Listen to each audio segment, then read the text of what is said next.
Welcome to Navigating the Vortex, a deep dive, big picture analysis of contemporary geopolitics and geoeconomics. Today, Russian drones over Poland are a serious escalation of the war in Ukraine. But the West's response, sadly, won't have to worry Putin. When NATO jets were scrambled over eastern Poland in the morning of September 10 to defend the airspace of an alliance member against an incursion by Russian drones, it was the first time that the West fired shots in the Kremlin's war against Ukraine.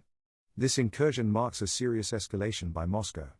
But it also highlights yet again that the West has no clear red lines and is unprepared to respond decisively if red lines that were taken for granted in the past, like the territorial integrity of NATO members, are crossed.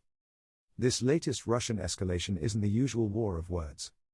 It was only last week that Russia's President, Vladimir Putin, warned that foreign troops in Ukraine would be legitimate targets for his invasion force. He slightly qualified his comments by noting that this would be the case especially now, while the fighting is ongoing. But the message was nevertheless clear. Russia will oppose any international security guarantees that involve Western troops in Ukraine. This has been a long-standing and oft-articulated position by Russia. Yet, Putin's rhetoric threatening to target Western troops clearly ups the ante. But these are not the only ways in which the Kremlin has markedly turned up the pressure over the past few weeks and months. Russia has also retained some momentum in its military campaign in Ukraine and has been further empowered by several successes on the diplomatic front.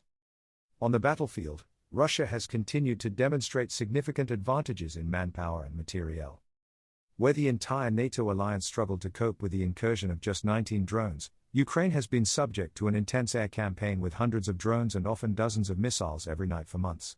The attacks have become more brazen, recently targeting Ukraine's government building in Kyiv. They have also become more deadly, leading to increasing loss of lives among civilians. As in past years, Russia has also targeted Ukrainian energy infrastructure, which bodes ill for another grim winter for the country. On the ground, Russian gains have been small and Ukraine has regained strategically important territory around the key city of Pokrovsk in the Donetsk region. Nonetheless, and this is what matters for Putin's messaging, Russia is advancing, however incrementally and costly it might be. Diplomatically, Putin received an important boost from the annual summit of the Shanghai Cooperation Organization in Tianjin and subsequent bilateral deals agreed with China. He will also have been cheered by the cordial relations on display between Russian, Chinese and North Korean leaders at the September 3 military parade to mark China's victory over Japan in the Second World War. The Russian president can now be more assured than ever that key partners will have his back, economically in the case of China and India, and militarily in the case of North Korea.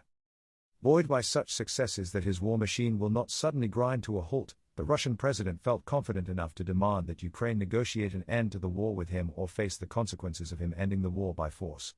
Putin's idea of a negotiated end to the war, however, is anything but that. What he has in mind is that Ukraine and its Western allies should simply accept his long-standing demands: territorial losses, no NATO membership, and no Western forces to secure any peace deal. This multi-layered Russian pressure campaign is not merely an accidental confluence of unrelated forces somehow magically lining up in Putin's favor. It is part of a carefully crafted campaign for Russia to retain relevance in what will likely shape up as future bipolar US and Chinese-dominated international order.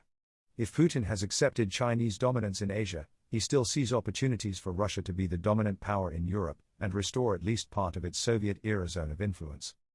For that to be achieved, the Kremlin needs to demonstrate that Ukraine's Western partners are feckless in the face of Russian determination. So far, Putin is doing well. All of the deadlines and ultimatums set by the US President, Donald Trump, have so far been ignored by Russia, at zero cost. Trump's response to Russian drones in Polish airspace was a short post on his Truth social network that indicated surprise more than an actual response to what could quickly develop into a serious crisis.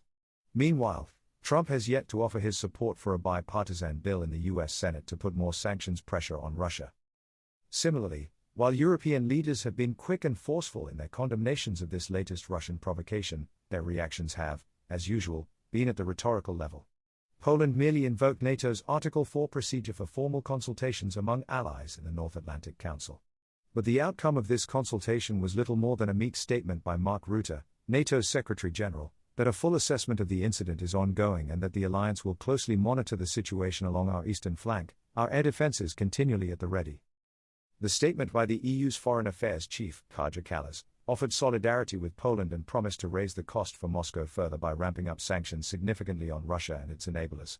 Given that the EU is on its 18th sanctions package and the war in Ukraine continues unabated, it's hard to see a game changer here. Delivered the morning after the Russian drone incursions into Poland, the annual State of the Union address by Ursula von der Leyen offered little more than confirmation of EU aspirations to be able to take care of our own defense and security. None of this will have Putin worried. It should, however, worry Ukrainians and the rest of Europe. A big thank you to all of our readers, listeners, followers and subscribers. Signing up to the newsletter is the best way to make sure you don't miss out on anything, and you'll get our newsletter and podcast delivered straight to your inbox wherever you are in the world. Importantly, you'll also be able to read the full written version of all of our pieces, which gives all of the background links to the information we cite in case you want to dive deeper and, like us, like to look at primary sources and check your facts. You can register for free at navigatingthevortex.com. You can also subscribe for subscriber-only access to comments and chats and other special subscriber-only benefits. You can find all these details in the podcast show notes as well. We hope you'll share Navigating the Vortex with anyone you think might find it of interest. If you like the show, please consider rating and reviewing us on Apple Podcasts or wherever you are listening.